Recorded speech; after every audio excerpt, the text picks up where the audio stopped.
Allez YouTube, aujourd'hui je vous retrouve avec un nouveau type de vidéo que j'ai jamais fait encore, mais je suis vraiment contente de vous retrouver pour cette vidéo là pour la nouvelle année. Aujourd'hui on va faire un petit reset de mon mois de janvier, donc plein de choses qu'on va fermer puis conclure pour le mois de décembre et mes buts puis qu'est-ce qui s'en vient pour le mois de janvier, donc côté revenus, côté dépenses, côté mes objectifs pour le prochain mois. Il y a deux créatrices que je suis qui ont fait ce genre de vidéo là dans les dernières semaines, donc cette vidéo là m'a été inspirée par elles. Je vais vous mettre leur chaîne dans la barre d'infos si ça vous tente d'aller les suivre.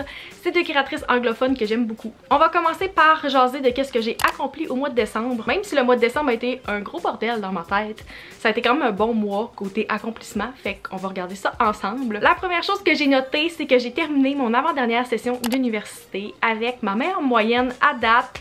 J'ai reçu mon relevé de notes ce matin et je suis très fière de dire que j'ai terminé avec une moyenne de 3.4 cette session-ci. Ça peut sembler très moyen pour beaucoup de gens, mais pour moi, dans ma carrière universitaire, c'est très bon. Si on compte pas ma session d'été où j'ai fait seulement mon stage, qu'est-ce que je pense qu'on devrait pas compter, c'est effectivement ma meilleure moyenne. Juste l'hiver passé, qui est la dernière session complète avant celle-ci, j'ai terminé avec 2 de mes 5 notes qui sont un D puis un D+. Fait que pour moi, de terminer avec une moyenne de 3.4 avec seulement des A puis des B, j'étais vraiment très fière. Si on compte pas mon stage, c'est comme mes meilleures notes, j'ai eu officiellement un A. J'étais vraiment fière de moi, tu sais, je me suis forcée cette session-ci, puis c'est la première session où j'avais autant de cours en personne puis en hybride. Puis je pense que ça a vraiment paru dans mes notes. Malheureusement, ça sera pas le cas pour la prochaine session, mais je pense que quand on veut, puis qu'on met les efforts, c'est possible. Tu sais, l'année passée, j'étais juste pas organisée, puis j'avais des cours que j'appréciais vraiment moins, puis ça paraissait dans mes notes. J'ai eu un échec à ma première année universitaire, fait que tu sais, vraiment fière de moi que j'ai réussi à compléter avec des aussi bonnes notes malgré le fait que tous mes cours avaient beaucoup de travaux d'équipe. Puis ça peut baisser vos notes en maudit. À travers tout ça, j'ai aussi uploadé 8 vidéos sur ma chaîne au mois de décembre. Si vous avez suivi mes dernières vidéos, j'ai fait les 5 jours de Noël pour la 3e année de suite. Donc c'est le mois où j'upload 5 vidéos les 5 jours avant Noël. Très fière d'avoir réussi à le faire avec de l'avance aussi. Ça a vraiment pas apporté autant de stress que ça en a apporté l'année passée. J'ai réussi à faire les 5 jours de Noël, mais j'uploadais et je filmais la veille tout le temps. J'étais dans le gros stress, je courais avec la job aussi, j'avais comme pas de préparation parce que ma session terminait tellement tard. Cette année, des mois à l'avance, je savais quelle vidéo j'allais faire, je savais mon horaire de quand j'allais tourner. Puis vu que je terminais l'école un petit peu plus tôt dans ma session, j'ai comme eu un 5 jours que je pouvais clencher toutes mes vidéos. Je créais full de contenu, j'ai pas vu grand monde, puis j'ai vraiment monté mes vidéos, uploader mes vidéos, puis tout était prêt à l'avance. Je pense que j'ai une seule vidéo qui a été uploadée comme 24 heures avant. Qu'est-ce qui est un record pour moi? Pour vrai, d'habitude, toutes les dernières minutes, puis cette fois-ci j'ai réussi à faire tout à l'avance. Très fière de ce côté-là. Et la dernière chose encore par rapport à YouTube, ça a été mon meilleur mois côté AdSense depuis le tout début de ma chaîne. La monétisation YouTube passe par AdSense, donc le nombre de vues que vous avez sur votre chaîne qui sont monétisées va déterminer le nombre d'argent que vous allez recevoir à la fin du mois. Puis ça fait à peu près 3 ans maintenant que je suis monétisée, peut-être même 4. Puis c'est le meilleur mois que j'ai fait dans AdSense. Je pense que c'est un petit lien avec les 5 jours de Noël, mais même l'année passée, je les ai faites en décembre. Puis ça n'a pas été mon meilleur mois, ma meilleure performance. J'ai réussi à faire 353 $ avec le AdSense. C'est vraiment plus par passion que je le fais que par argent, puis aussi les collaborations. Mais j'ai pas eu de collaboration qui m'a été payée ce mois-là. J'étais censée avoir une collaboration payée, puis elle n'a pas été incluse dans ce mois-ci. Par rapport à mes revenus pour le mois de décembre, évidemment j'étais en fin de session et je travaille à temps partiel à ma job, fait que ça n'a pas été mon meilleur mois côté revenus, mais ça n'a pas été mon pire non plus. Pour le mois de décembre, j'ai fait un revenu de 1504 et 64, qu'est-ce qui inclut aussi mon AdSense de YouTube. Donc je fais aux environs de 1100 $ par mois à mon emploi à temps partiel. Je travaille 15 heures par semaine à une agence marketing. Fait que ça a été mon revenu pour le mois. Et pour mes dépenses, je ferai pas le tour de mes dépenses au complet, mais juste pour vous dire que mon mois de décembre n'a pas été mon meilleur mois côté dépenses. J'ai acheté mes cadeaux au mois de décembre de Noël et mon revenu a été plus bas que mes dépenses, pour vous dire. J'ai comme acheté plein de petites choses, j'essaie de voir pourquoi j'avais autant dépensé, puis je pense vraiment que c'est des cadeaux, mais j'ai pas fait une catégorie cadeaux dans mon budget, fait que c'est quelque chose que je devrais peut-être faire pour l'an prochain. La seule chose que j'avais pas d'incluse les mois d'avant, c'était mon stationnement qui m'a coûté 125 $ pour un stationnement intérieur pour un seul mois. Je sais, c'est du gros vol, je suis très consciente de ça, mais ouais, c'est ça que je fais pour les prochains mois. Jusqu'au mois de mars, il va y avoir 125 $ par mois dans mon budget par rapport à ça. On peut rien y faire. Bienvenue dans un building de luxe, c'est tout ce que je peux dire. Fait que c'est ça pour mes dépenses. J'ai pas le montant exact ici, mais c'était plus que qu'est-ce que j'ai gagné. Par rapport à mes objectifs pour le mois de janvier maintenant, j'ai décidé de pas faire mes buts pour l'année 2022 au complet, mais tout simplement mes buts pour le mois de janvier. Je suis allée avec des petites choses qui étaient faciles à réaliser, mais aussi des buts un petit peu plus poussés pour me challenger. Donc la première chose que j'ai notée, c'est de faire un mois parfait d'entraînement sur ma Apple Watch, quelque chose que j'ai fait en janvier 2021. Je porte toujours ma Apple Watch ici et à date, on est le 7 janvier au moment où tourner la vidéo et j'ai réussi pour le moment.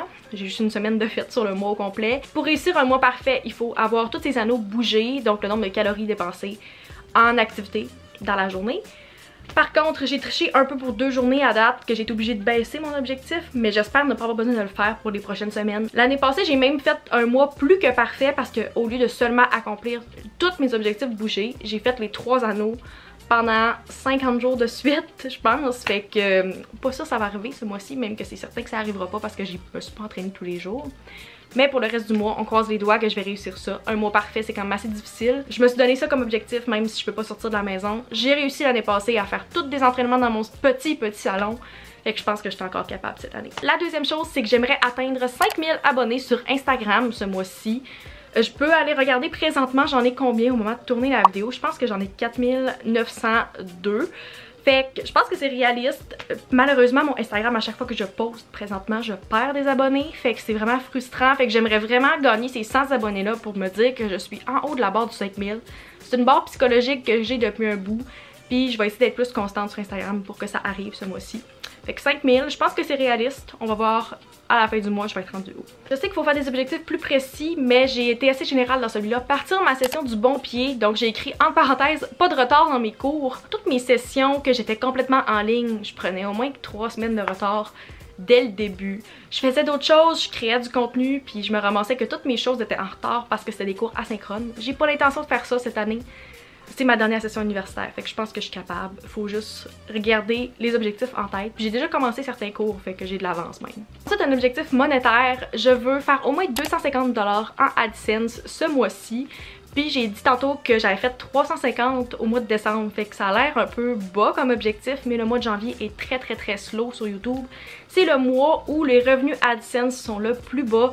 Les RPM, les CPM, tout est vraiment bas. Les annonceurs mettent presque pas de budget au mois de janvier sur YouTube. Fait que je pense que 250, ça serait réaliste. J'espère. Je vais faire plus de contenu au mois de janvier aussi, en espérant que ça transparaisse dans mon revenu.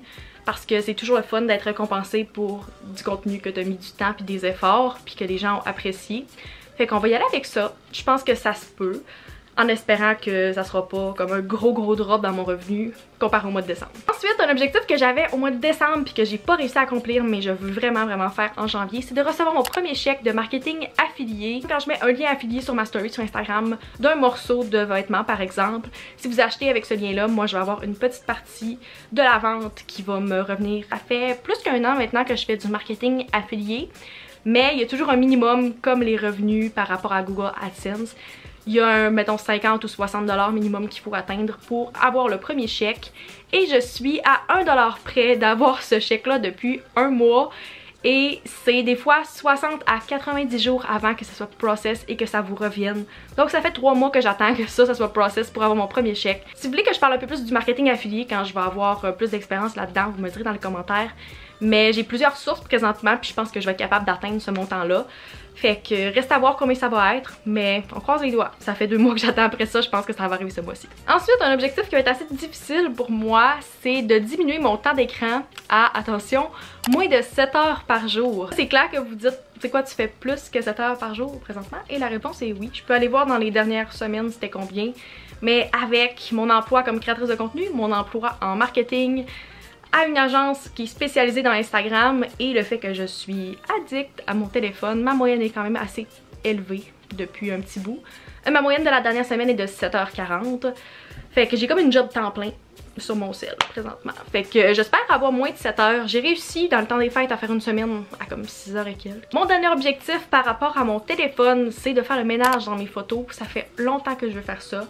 Présentement, j'ai plus de 33 000 photos dans mon téléphone et j'ai payé pour le plus gros iCloud juste pour pouvoir garder toutes les photos, les vidéos. Je supprime pas, après avoir fait un shoot, mettons sur mon cell, je supprime pas les photos. Je suis pas bonne là-dedans. Fait que j'ai tellement de screenshots puis de photos pas rapport que je devrais faire le ménage.